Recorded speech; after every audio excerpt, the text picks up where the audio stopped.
Praise the lord. దేవునికి మహిమ కలుగుగాక. క్రీస్తు నామములో మీ అందరికీ షాలోమ్ తెలియజేస్తున్నాను. దేవుని వాక్యం చెప్తుంది, జకర్యా 8వ అధ్యాయము 15వ వచనంలో చక్కని మాట ఉంది. ఏమనంటే, మేలు చేయుచున్నాను ఉద్దేశించుచున్నాను గనక భయపడకుడి అంటాడు. హల్లెలూయా. దేవునికి స్తోత్రం. దేవునికి మహిమ కలుగుగాక. ఎందుకంటే దేవుడు నీ పట్ల, నీ కుటుంబం పట్ల, నీ వ్యక్తిగత జీవితం పట్ల, నీ ఉద్యోగం పట్ల, నీ యొక్క బిజినెస్ పట్ల, నీ యొక్క సంఘం పట్ల దేవుడు ఒక మేలు చేయాలని ఉద్దేశిస్తున్నాడు. భయపడకంటున్నాడు. హల్లెలూయా. దేవుడు నీ జీవితంలో గొప్ప మేలు చేయాలని ఎదురు చూస్తున్నాడు. అదే రీతిగా హబక్కు 2వ అధ్యాయము 3వ వచనంలో ఒకసారి చదవమ్మా. అది తప్పక నెరవేరును,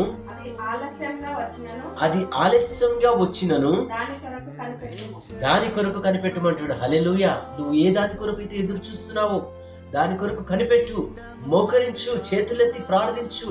తప్పక దేవుడు నీ జీవితంలో, నీ కుటుంబ జీవితంలో గొప్ప కార్యాలు జరిగిస్తాడు. దేవుడు మేలు చేయబోతున్నాడు. దేవునికి మహిమ కలుగును. దేవునికి స్తోత్రాలు చెల్లించు. ఆయా కార్యాల కొరకు కనిపెట్టుకో. కుటుంబంతో, ఈ వ్యక్తిగత జీవితంలో ప్రార్థనతో కొనసాగును. దేవుడు మిమ్మును, మీ కుటుంబాన్ని దీవించును కాక. ఆమేన్. God bless you.